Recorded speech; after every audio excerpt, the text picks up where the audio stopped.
Lepo pozdravljeni v tokratni oddaji Vroča tema. Naš gost je profesor dr. Peter Jambrek, ustanovitelj in tudi profesor na Novi univerzi.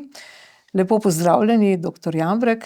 Sicer pa smo vas povabili v oddajo zaradi nove knjige, to pa je Soglasje za zgodovinski trenutek, novi prispevki za slovenski pomladni program.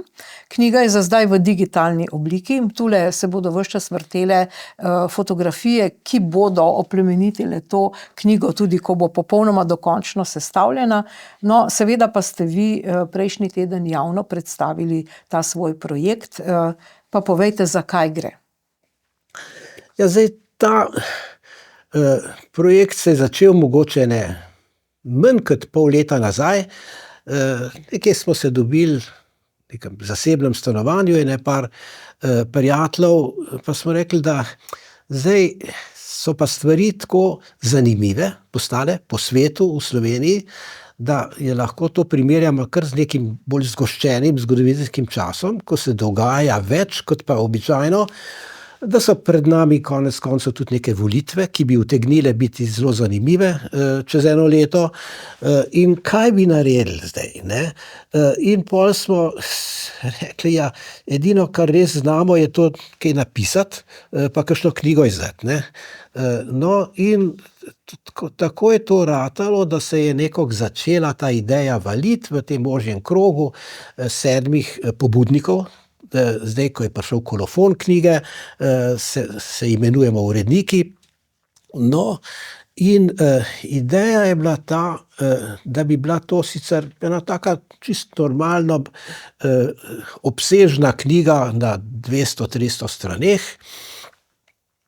In potem smo gruntali, komu vse bi poslali vabilo za to, pa smo prišli tam do neke številke 100, ne, tistih, ki jih imamo že itak na prijatelje, kolege na Adremah.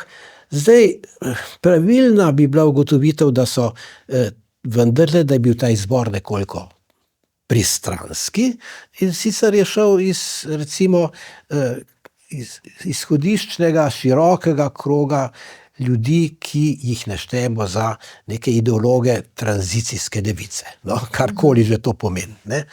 Ampak zdaj se je zgodilo, da se je začela zadeva že tedaj hitro valiti, tako da smo imeli praktično skoraj vse pozitivne oziroma privolitve in pripravljenost na sodelovanje, in se nam je potem to izkazalo na koncu, da je od začetnih recimo 100 plus povabljenih napisalo kar 75 resnih študij s posebnih področij, ki je zdaj skupaj dajo tam okoli 900 strani gradiva. Nekateri pravijo, da je to monumentalno gradivo, tudi urejeno na nek način, in je približa se neki ideji nacionalnega programa. Kar pomeni, da so študije o nekem konkretnem problemu, ki si ga je nek avtor zamislil kot odprtega, ki ga želi obravnavati, in to z nekega sistemskega vidika, ne. Ne problem izoliran, ampak znotraj sistema, ki ga mu rečemo lahko, kaj se jim Republika Slovenija.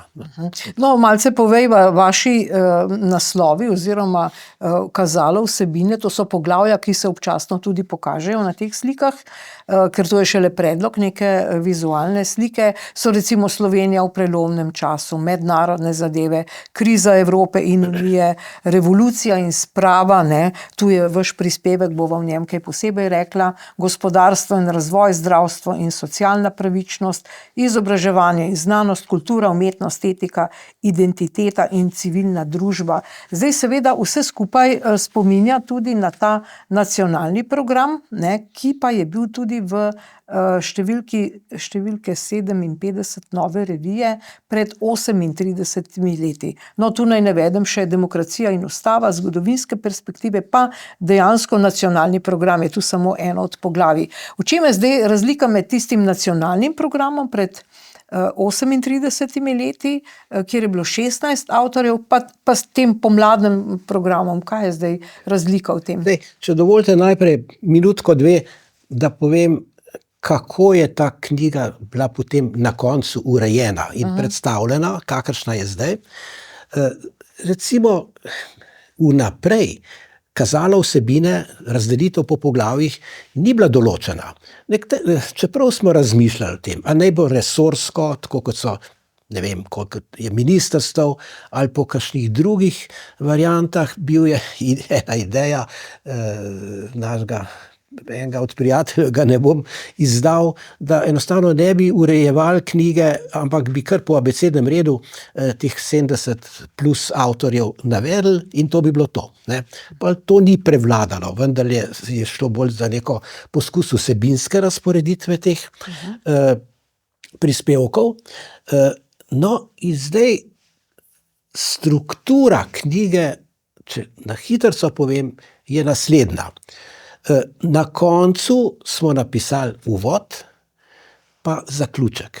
To sta dva poglavja, prvo in zadnje, kjer smo podpisani vseh 7 pobudnikov. In jaz mislim, da sta ti 2 poglavji zanimivi za nekoga, ki se loti branja te knjige za začetek. Potem je prvo, imamo pa 12 poglavij, ne. In prvo, če gremo od uvoda naprej, poglavje poskuša povedati nekaj o Sloveniji. Predmet našega problemskega preučevanja v Sloveniji, ne. No, potem se pa pridemo na 2 poglavji, ki se tičeta položaja Slovenije v Evropi pa v svetu.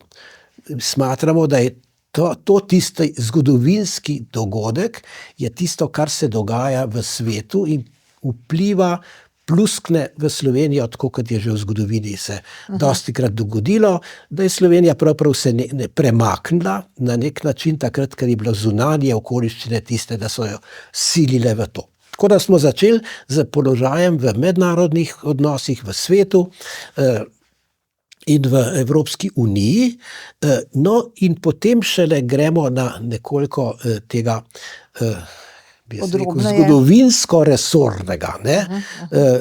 In je nekaj, začnemo z to spravo in tistim sistemom, iz katerega smo takrat ob 57. številki izšli oziroma poskušali oditi, ne.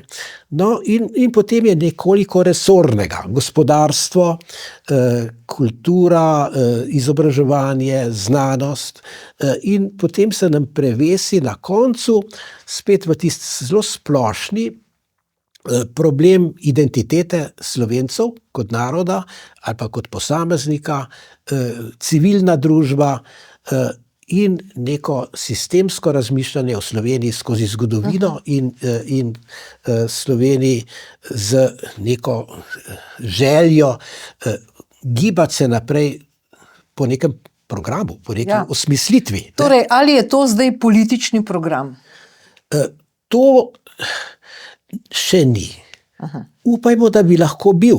Zato, ker v vabilu avtorjem nismo skrivali ideje, da bi poskušali o Sloveniji kaj povedati, problemskega, sistemskega, s tem, da bi se pravzaprav z njo tudi kaj zgodilo v teh zgodovinsko zgoščenih časih. In da bi bilo to tudi lahko, kar pišemo, v pomoč pred volitvami volivcem, predvsem z volivcem, pa mora biti tudi tistim, ki bi poskušali v imenu volivcev prevzemati kakšne funkcije. No, ampak če je 57. številka Nove revije predstavljala nek nacionalni program Slovenije, ki se je potem dejansko udejanjil z osamosvojitvijo, ne? Kaj je zdaj tu v tej knjigi s tem pomladnim programom? Ker nekako človek dobi občutek, da ugotovitev je, da socializem še ni povsem izumrl ali še močnejši je, ne? Recimo, tudi gospa Alenka Puhar piše o tem. Torej, kaj se zdaj dogaja, kaj bi morali mi storiti, da bi dejansko uresničili tudi ta pomladni program? Leta 86 se je začela ta številka, pomladna ali pa nacionalna številka Nove revije pisati. Takrat se spomnim, da sva se enkrat usedla z Dimitrijem Ruplom, to mislim, da je bilo enkrat že spomladi pred poletjem leta 86, in je on pripovedoval o tem, da zdaj smo pa tik pred tem, da napišemo neko nacionalno številko z nacionalnim programom. In pa sem ga jaz vprašal, ampak kaj pa pravzaprav si predstavljamo zdaj za tem nacionalnim programom, ne? Jaz, če se prav spomnim, Dimitrij ni znal čisto natančno povedati, sem rekel, a misliš, da moramo že predvideti, kako si bomo te ambasade razdelili, jugoslovanske, med republikami, ne? No, je rekel, ja, približno tudi to, zakaj pa ne, ne? Ampak ta številka in ta čas je vseboval samo dve nosilni ideji. Ena je bila odcepitev Slovenije iz Jugoslavije, grobo rečeno, ne, in mednarodno pravno narobe povedano, ampak šlo je dejansko za odcepitev, ne. Slovenija je bila prva, ki se je odcepila od Jugoslavije. Šele njej so sledila je korak za korakom, minuto za minuto Hrvaška, ne. Ampak Slovenija je bila tista prva, ki kaj drugega niti ni hotela, oziroma je dovolj zvijačno in pametno računala na to, da Srbi se nas poskušajo znebiti, ne. Mi smo bili za Srbe vedno neko gnojno tkivo, ki ga je treba amputirati. To je bila ta teorija amputacije, ki je bila za Srbe že zgodovinsko dovolj prepričljiva, ne. V Sloveniji srbskih grobov ni, ne.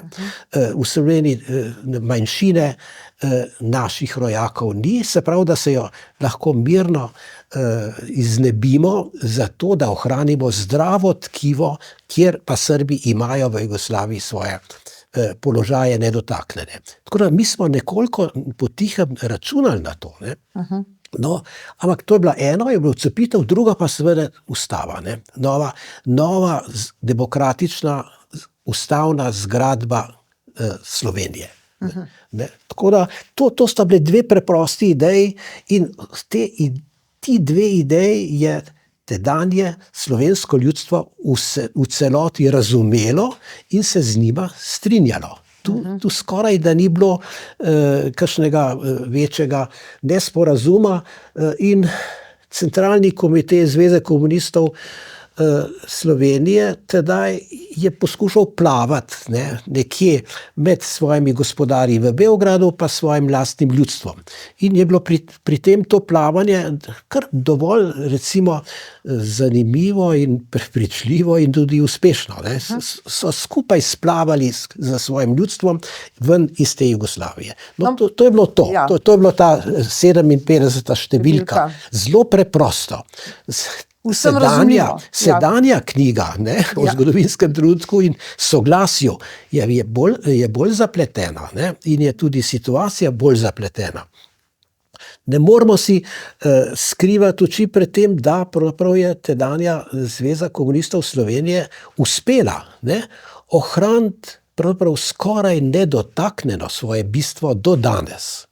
35 let je ona še vedno na oblasti, ne. Še danes. Še danes, ne.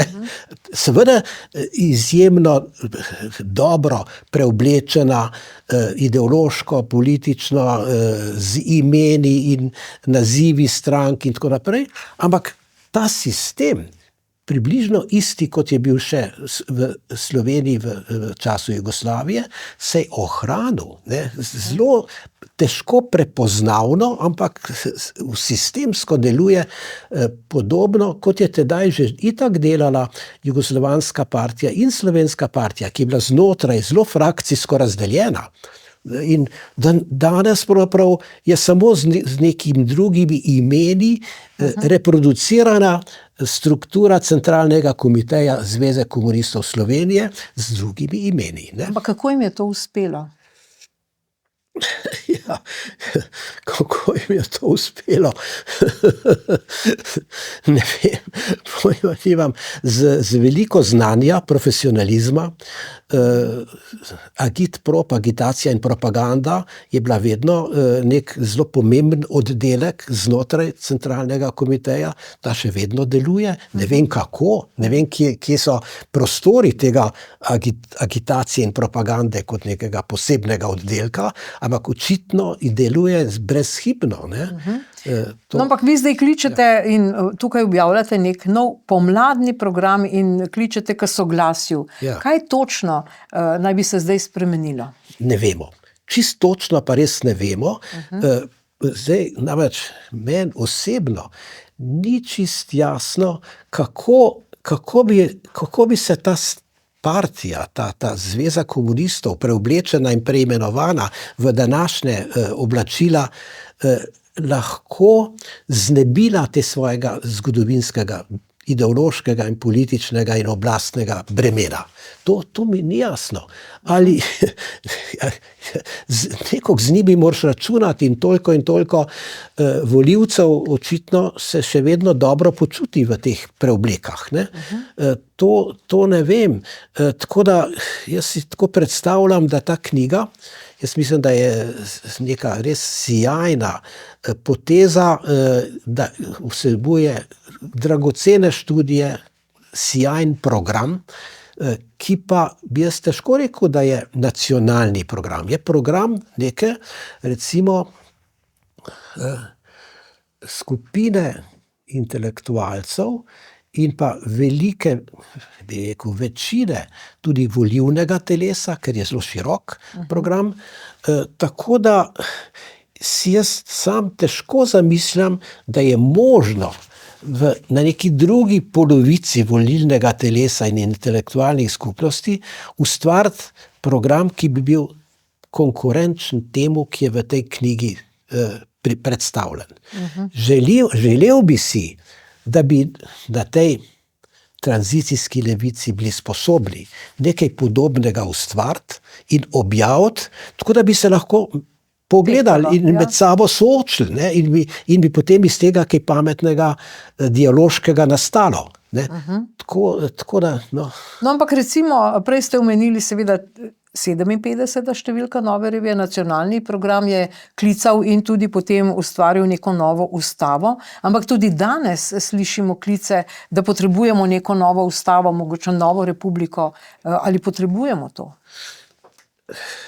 Zdaj, slovenska ustava, veljavna ustava, je v bistvu nastala iz 57. številke Nove revije.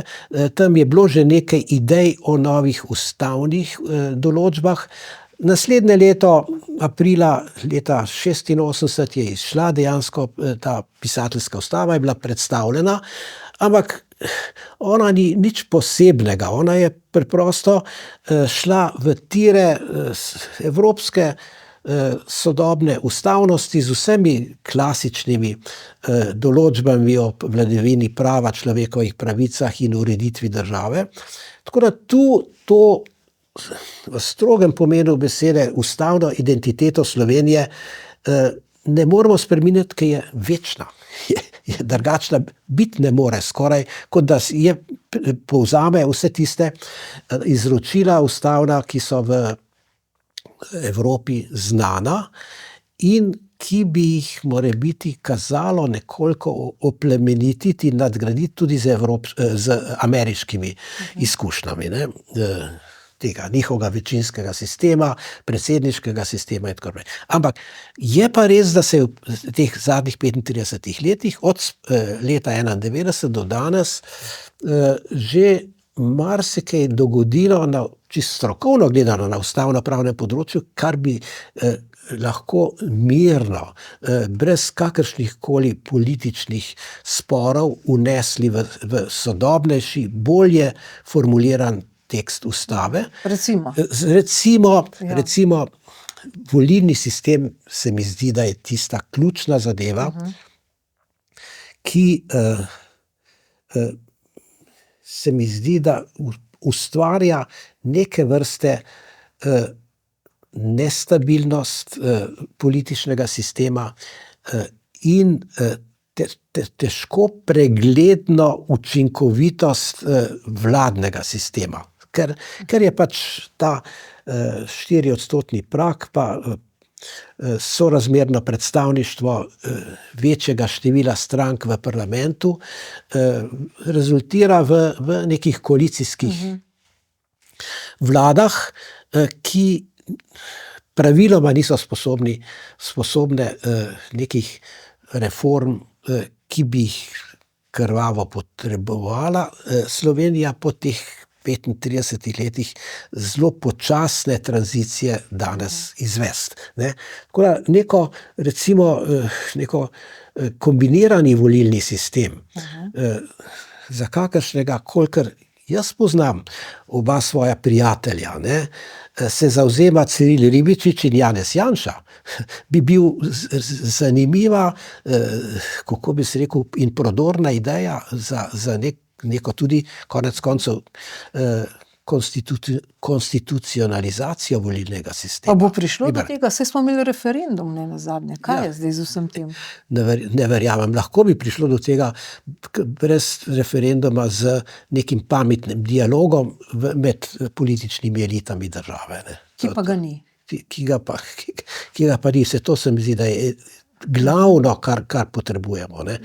To, da so ljudje pripravljeni tistega, ki razmišlja malo drugače kot on, pozorno poslušati, poskušati ugotoviti, ali mora biti tudi kaj prav, in potem iz tega izcimiti neko novo idejo.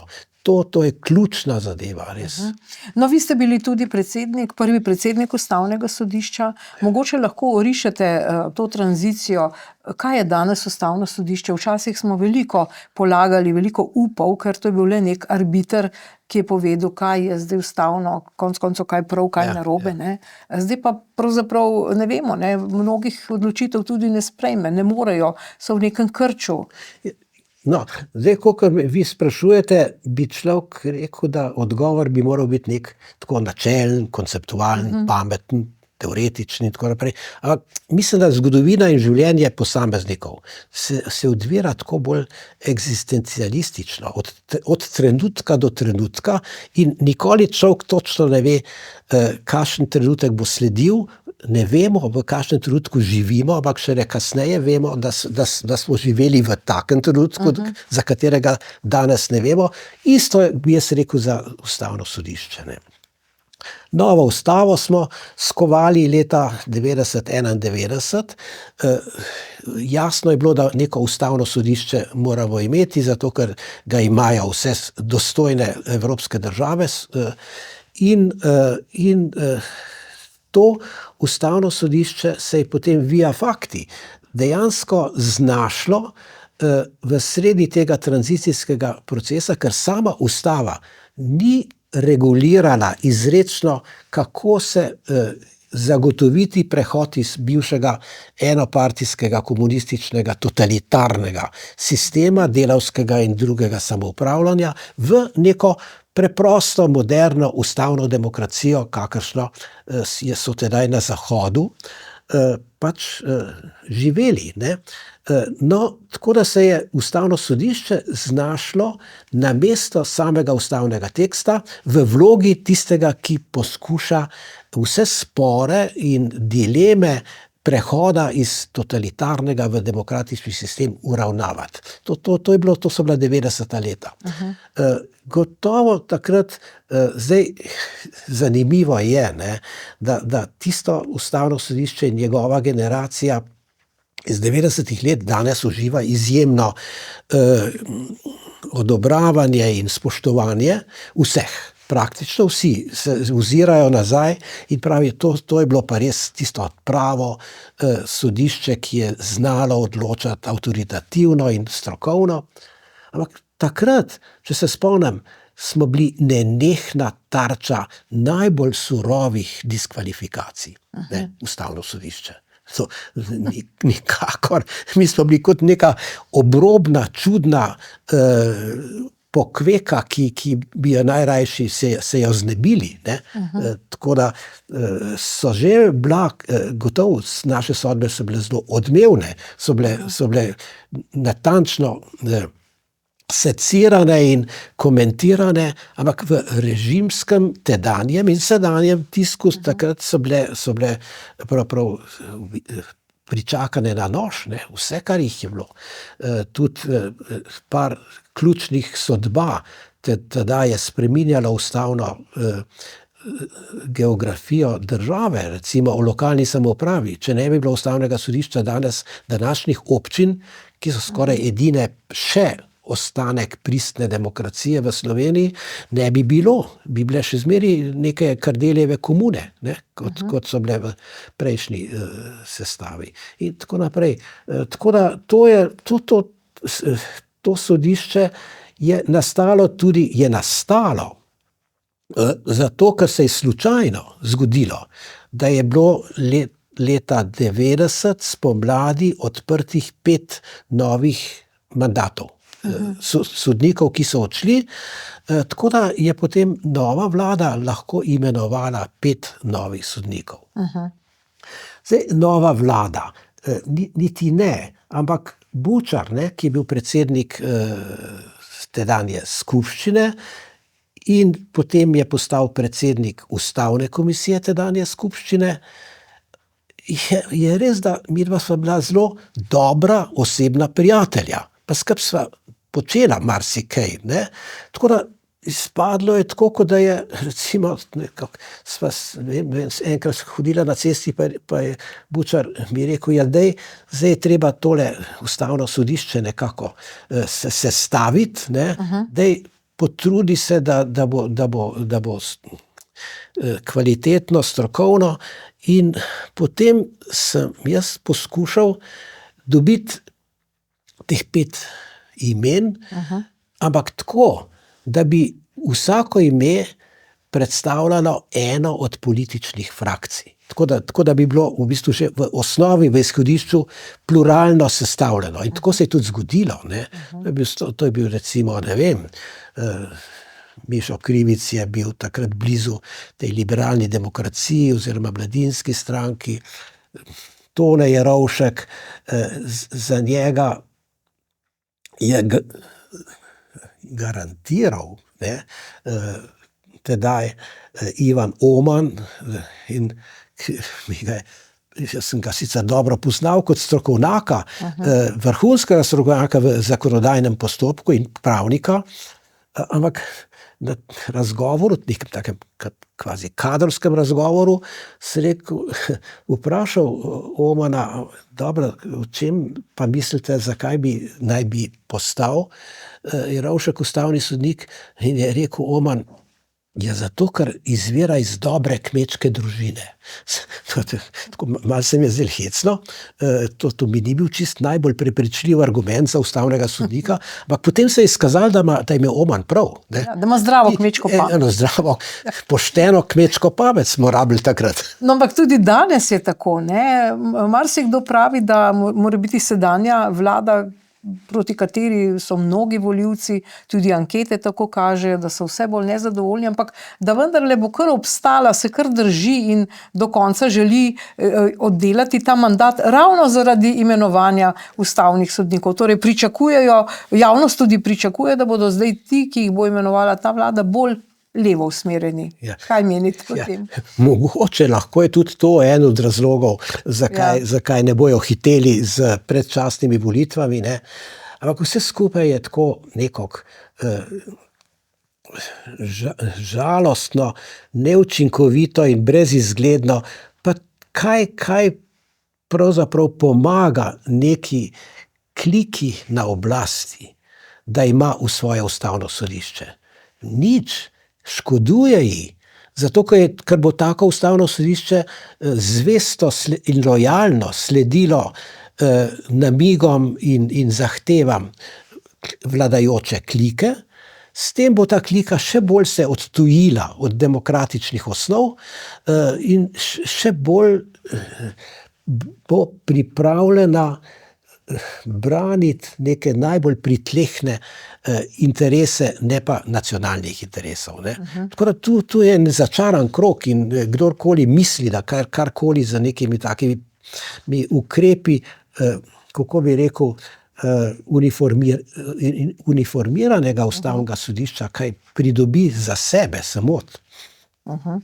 No, pred 2 letoma, leta 2023, je skupina, vaša skupina, katedrale svobode, ne, tule vidimo ta znak, predlagala, da bi celo mogoče, da ne bi bila država pravzaprav v taki krizi. Mislim, da ste vi celo rekli, da je nekakšna mafijska država Slovenija, da bi sestavila vlado tako, da bi bili notri Milan Kučan, Janez Janša, Borut Pahor pa Anže Logar, in da bi se sami zmenili, kdo bo vodil to vlado, ali pa žrebali, ne. Ja. Ostali bi bili pa ministri iz vseh ostalih strank. Kaj se je zgodilo s tem predlogom in zakaj sploh tak predlog? No, jaz sem na ta predlog že pozabil. Zdaj so ga, ne vem, kdo iz novinarskih logov ga je potegnil na dan in se spomnim, da sva, ne vem kako in kdaj in kdo je prišel na idejo, gotovo sem nekaj zraven imel tudi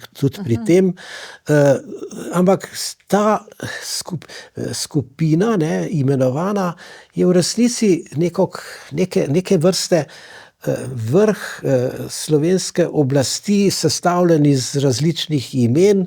To je ta formula, ne, da od vsakega... Ja, da se potem neka tehnična vlada, ne, ki pa ima veliko avtoritete, formira in poskuša spraviti Slovenijo iz tega, kako bi rekel, blata, ne, ali pa neko neučinkovitosti, kakršnega koli delovanja. No,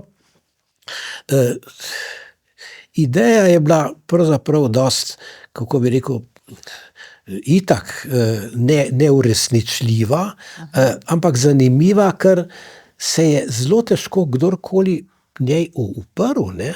Kdo bi tam na levi se lahko Kučan uprl, na desni Janši in tako naprej. Tako da sestaviti jih skupaj je bila v bistvu ena čisto zanimiva, jaz bi rekel, celo duhovita provokacija. Ja.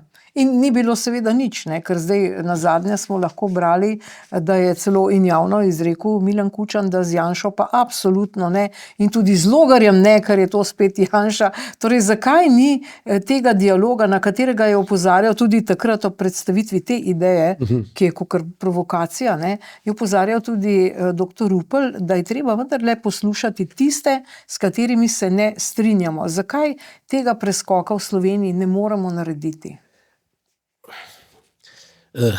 Zdaj, mislim, da je treba en drug preskok narediti. Pogledati Slovenijo v svetu, pa Evropi.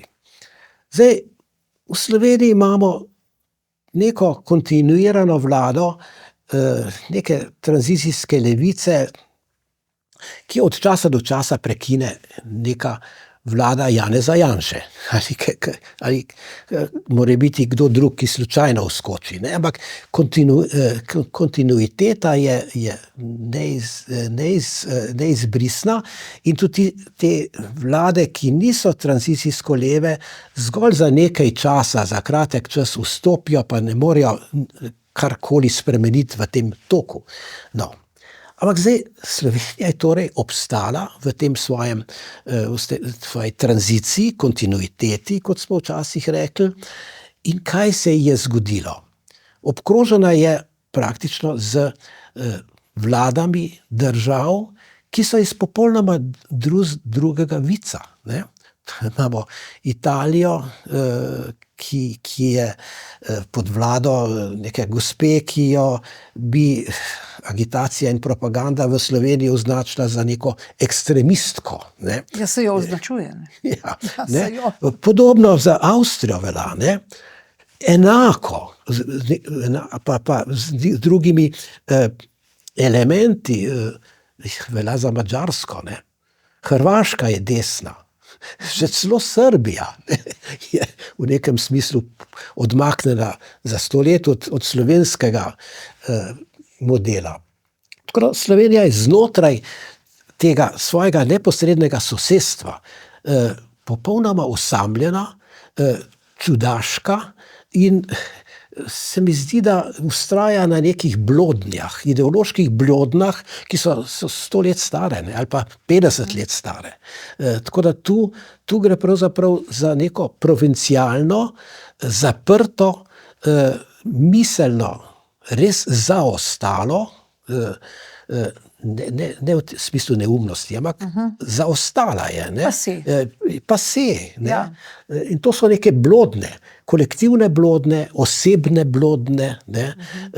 Recimo, če vzamemo Milana Kučana. Ne?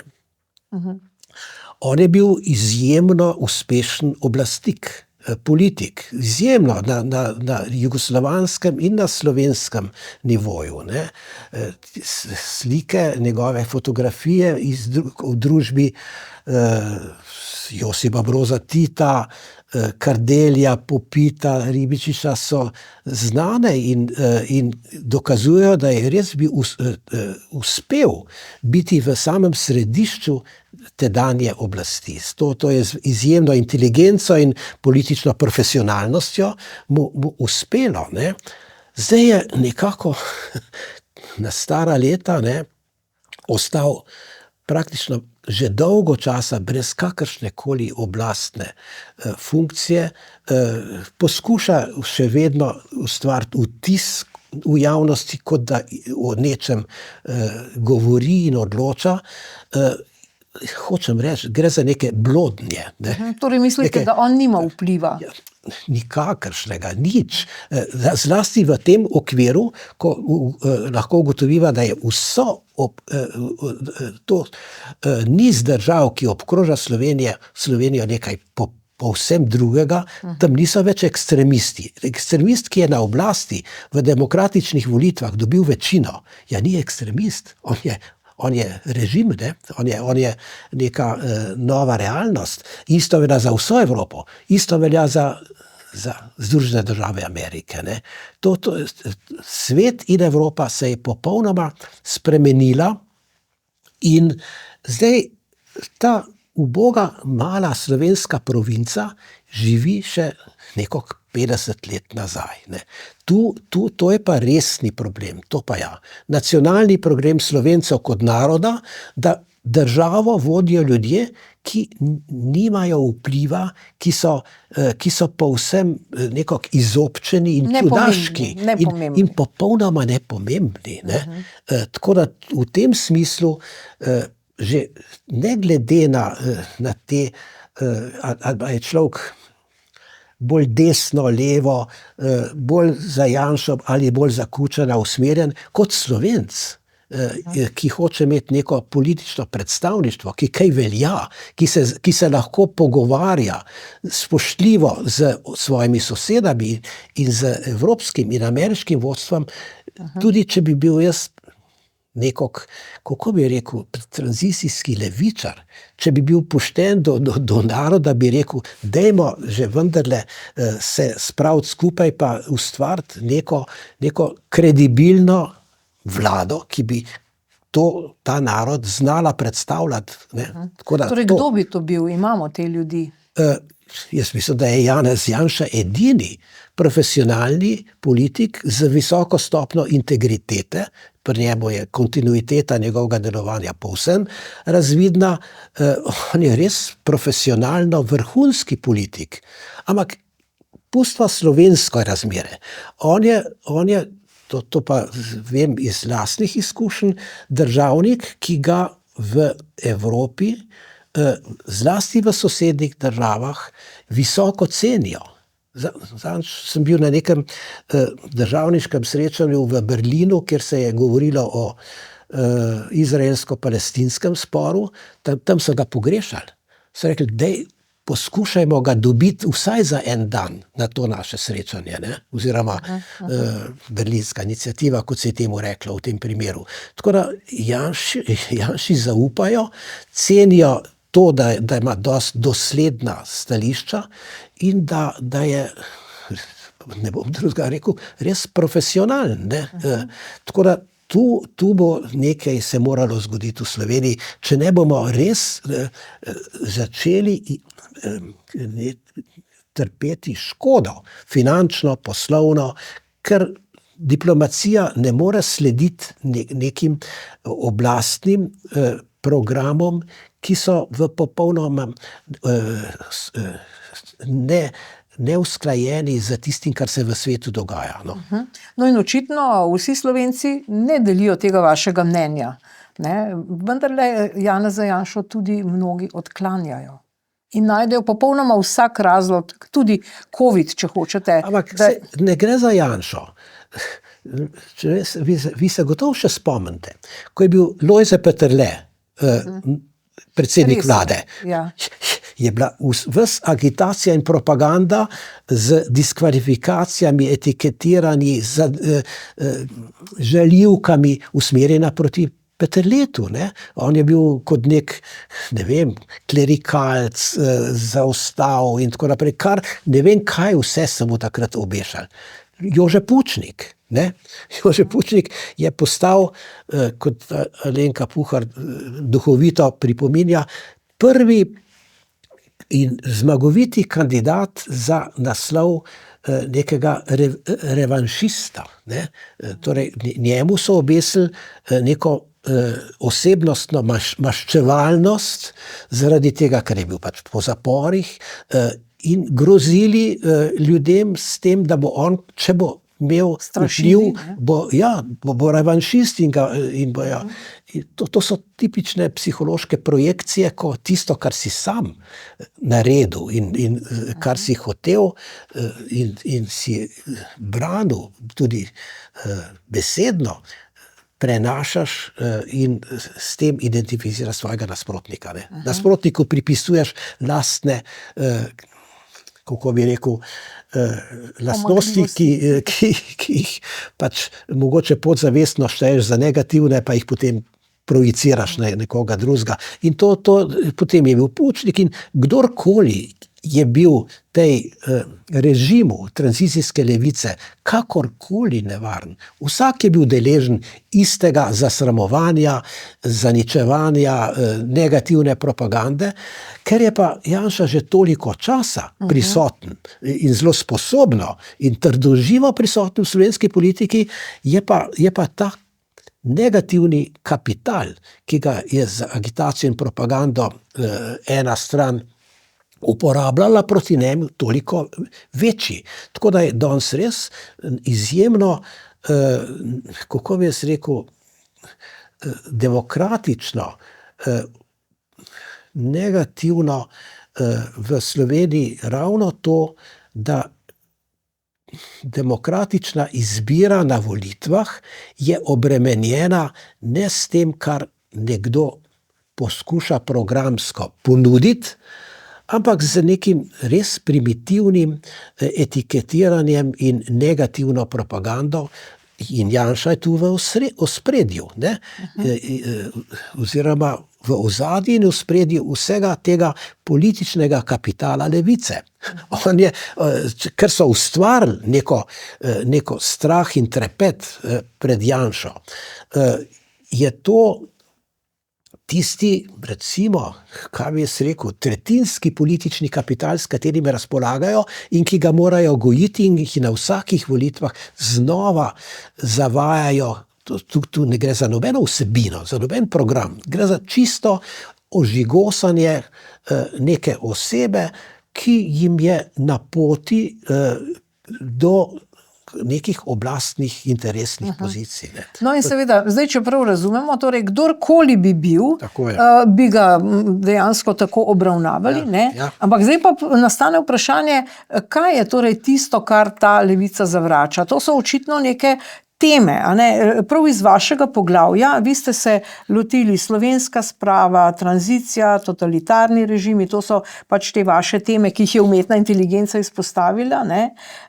Prav recimo to področje slovenske sprave. Tudi sama imam včasih občutek, da kdorkoli bi se zavzemal za spravo, bi odpiral vprašanja morišč, bi odpiral vsa ta vprašanja, bi pravzaprav naletel na isto usodo. Ja, tu res so zadeve res zapletene, sam jih ne razumem najbolje, nisem raziskoval preko nekih anket javnega mnenja, tako da tu imam bolj osebne, kako bi rekel, pristranosti, ne. Nekako, kar se moje družine tiče, ne, recimo, oče pred vojno je bil pač dentist, zobar, imel je uspešno ambulanto oziroma ordinacijo, ne. Ni imel rad župnikov. Nekje v njegovi družini niso bili blizu tej katoliški usmeritvi, ampak je bil liberalen. Malo v tem smislu podjetniško usmerjen, ampak njegov prvi zakon je bil z hčerko neke ugledne katoliške družine, Brecljev, ne. In hkrati je je pomagal komunistom pri tihotapljenju orožja čez mejo, ne. In pred vojno so se ljudje na ta način družili, različno misleči so se pogovarjali in bili prijatelji. Tako da tudi med vojno sta oče in mama bila aktivista Osvobodilne fronte in v bistvu špijona, ne. Sta pri svojih italijanskih oficirjih, ki so si hodili zobe popravljat, izvedela marsikaj koristnega za partijo in za Osvobodilno fronto. Po vojni vem, da so potem očeta povabili v partijo, ne, da bi se včlanil, pa je rekel, da ne, da to ga pa res ne zanima, ne. On je tiste zobe rad popravljal, pa kaj zaslužil. Ne, to, tako da pol nekako ga niso več marali in so ga zaprli, ne. Mamo pa tudi itak rutinsko, vedno so zaprli še ženo, če so nekoga spravili res, ne. Tako da hočem reči, da zdaj, vse te usode življenjske, ne, sej tistih prvoborcev partizanskih že zdavnaj ni več, ne. Tudi prvoborci so praktično bili vsi pobiti, ne, sej tega je bilo zelo malo jih je preživelo. Preživeli so tisti spretni, ki so se dovolj spretno skrivali, da so se ohranili pri življenju. Tako da mi smo ena hecna, ena združba, obremenjena verjetno, objektivno glede na odstotek pobitih med vojno, ne. Slovenci mislite, v Sloveniji, ne. Ampak torej, kaj je zdaj ta glavna tema, ker imate vi tudi Slovensko spravo, o tem pišete, ne, ta glavna tema, o kateri bi se vendarle morali strinjati ali pa doseči neko soglasje, vsi iz takih in drugih družin, kot vi pravite. Mi bi morali pokopati to preteklost za sabo, ne. Pokopati jo na ta način, kot se vsak dostojen pokop izvrši, da imaš neko procesijo, da so neki govori, ob tem, ko si o pokojnem kaj veliko lepega tudi povedal, dalo bi se kaj lepega povedati o marsikaterih truplih današnjega časa, ne. Poveš nekako z resnico na dan in potem je sijajno, če tisti, ki je česa kriv, ne, tisti, ki so kaj resnega storili proti tistim 7 od 10 božjih zapovedi, se videlo, da se iskreno kesajo, ne, in se poskušajo opravičiti in pojasniti razloge, zakaj so kaj narobe, celo zločinskega storili, in potem bi nasprotna stran vzela to resno in to spravno dejanje tako psihološko prepričljivo izvedla.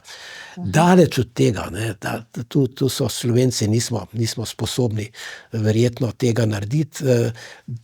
Da pa to vrhovni politiki, ala gospod Šuštar pa Kučan, sežete si v roko, pa ne pomeni nič, ne. To je pa zavajanje ali pa tudi privzemanje nekih pristojnosti, ki jih nek posamezni človek nima in ne more v imenu vseh teh tisoče in tisočev ljudi govoriti. Ampak to je res preteklost, ki pa obremenjuje sedanji čas po popolnoma nepotrebnem, ker to preteklost zlorabljajo eni in drugi za lastne koristi sedanje, ne. No, in seveda vi omenjate tudi kot pravnik, ne, da ne gre za enako obravnavo zločinov, konec koncev to tudi niso človekove pravice, če niso vsi ljudje v državi enako obravnavani, ne. To imate pa v nekem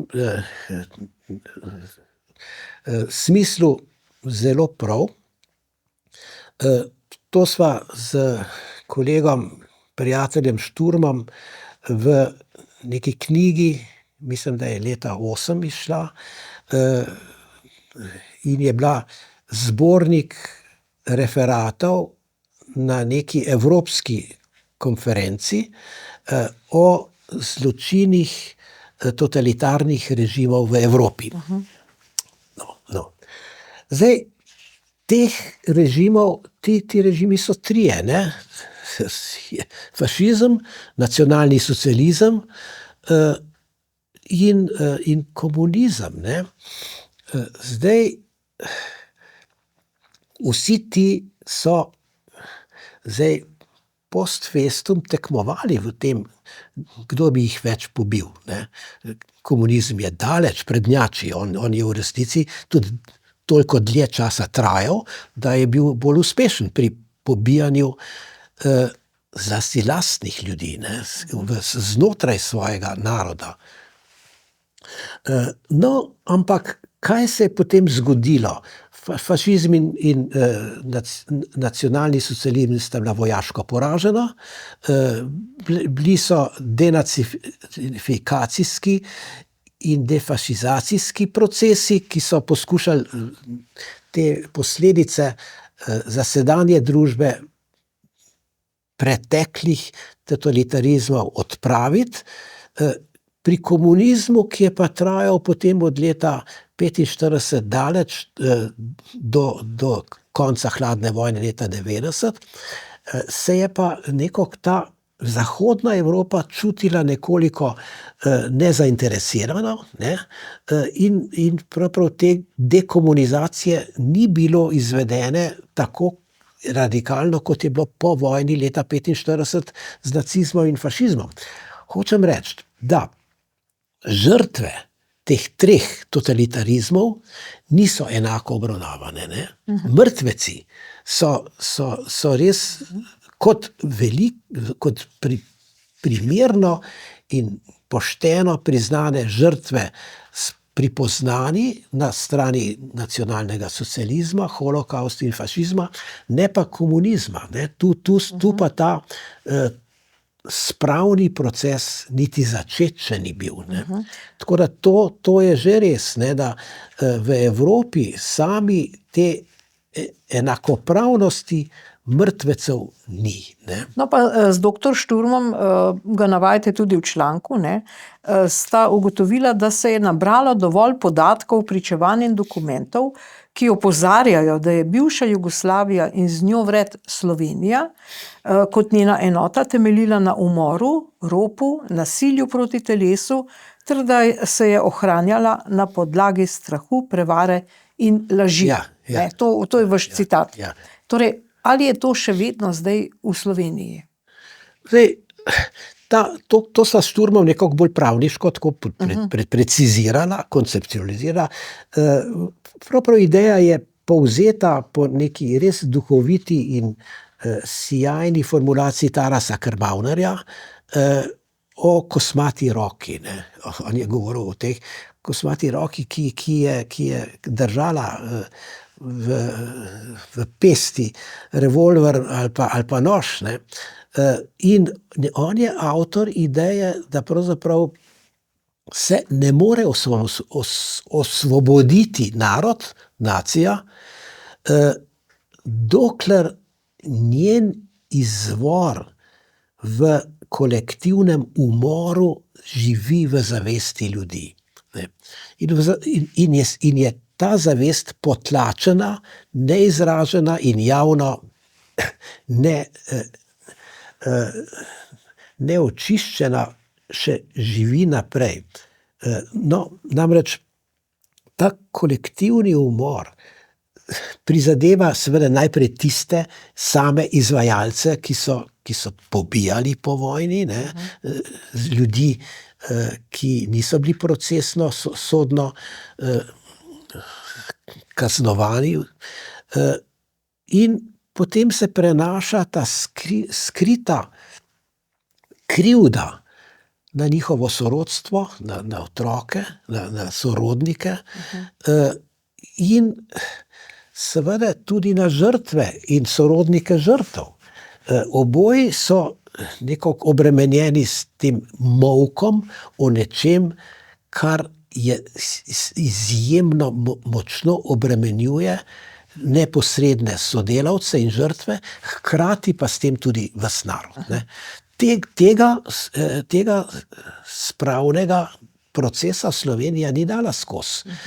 Mogoče ga nikoli ne bo, ne vem, mogoče tudi Francozi še trpijo zaradi zločinov med svojo revolucijo, ali pa Grki enako, pa Španci podobno. Mogoče se tega res ne da, mogoče je to samo stoletja ki proizvedejo neka taka priznanja in kesanja. Slovenci pa ne, čeprav mogoče se je dandanes to na zelo mil način pozablja oziroma se ne omenja iz nekega, kako bi rekel, uvidevnosti, ne, korektnosti. Lahko bi rekli, da smo zreli za psihiatra. Sej, če ne bi bili psihiatri zreli za psihiatra tudi, ne. Torej ta uvidevnost, ne, ali bi morali zdaj dejansko karkoli narediti z vsem tem, kar ste zdaj povedali, spraviti na plano, Ne, ko sem tam napisal, največ, kar si mi lahko želimo, je to, da neka sprava na nekem zelo praktičnem, osebnem nivoju se nadaljuje in lahko upamo, da z neko oddaljenostjo od teh travmatičnih zgodovinskih dogodkov počasi spomin bledi, ljudje se nekako poskušajo prijazno in prijateljsko s tem živeti in ne delati, kot rečemo, kravala, in morebiti bomo uspeli na kakšnih volitvah drugo leto se prej pametno pogovarjati, mogoče tudi o teh zadevah, mogoče bo ta naša knjiga zdaj doživela tudi nek podoben poskus druge strani, pa spet eno tako knjigo narediti, pa mogoče se bomo kdaj na kakšnem simpoziju dobili, pa o 2 knjigah govorili, ne. Torej, kakšen Tudi je o tem, tudi o tehle povojnih pobojih. Ja, kakšen je cilj te vaše knjige pravzaprav? Kaj želite z njo doseči? Ja, sej malce je provokacije o tem, ko poskušamo zelo neizprosno ljudi opozoriti na to, da smo lahko sredi zelo težkih časov, kriznih, nekega zgodovinskega trenutka, Zgoščenega časa. Ja, ki niti ne vemo, da se znotraj njega nahajamo. Zdaj, take krizne trenutke, če so obremenjujoče, ljudje radi pozabljajo ali pa jih potiskajo v podzavest, jih poskušajo negirati, mi pa poskušamo povedati, da vendarle ni odveč se zavest, da smo znotraj nekega časa, ki pa za sedanje oblastne elite ni najbolj dobrodošel, ne. Tako da poskušati tudi te tranzicijske klike na oblasti soočiti s tem, da tako ne gre več naprej. In da tudi v bistvu, kot so bili komunisti leta 89, 90, 91, izjemno inteligentno pripravljeni na neko soglasje, ne, na neko nacionalno soglasje, inteligentno v lastnem interesu, ker bi sicer mogoče bili odplaknjeni na obrobje zgodovine. No, dajmo se ovesti, da smo v skupnem čolnu in da ta čoln se zgleda, kot da je v nekih zelo mirnih vodah, ampak na vse okoli lahko zabredemo v trenutku v neko situacijo, ki za ves narod ne bo najugodnejša, ne. To je to. Kaj bi morala storiti neka bodoča desna vlada, če pride na oblast? Sej, zavoženo je toliko tega, Ja. da mogoče si leva vlada neznansko želi, da bi se vsega tega zavoženega na nek način znebila, ne. Tudi to je res. Jaz bi rekel, kar je in kar iz te naše knjige zdaj izvira, je, da so odprti tako dosti pametno problemi, da je tu recimo 70 problemov predstavljenih, analiziranih, soočenih z dejstvi in da je iz sedanjih izkušenj urejevanja te knjige jasno, da si ljudje tega želijo. Ni bilo treba prepričevati ljudi, naj kaj napišejo, ampak da so z veseljem prišli, hvaležno, da se je nekaj takega zgodilo. Tako da, če bi bile v tem sedanjem predvolilnem času do marca drugega leta priložnost čim več se pogovarjati in čim manj in poskušati nekako ukiniti tiste oddelke agitacije in propagande, ne. Ker to je pa žaljivo za katerokoli, ne samo zdravo pamet, katerokoli pamet. No, in s to mislijo, profesor doktor Peter Jambrek, končajva ta pogovor. Najlepša hvala.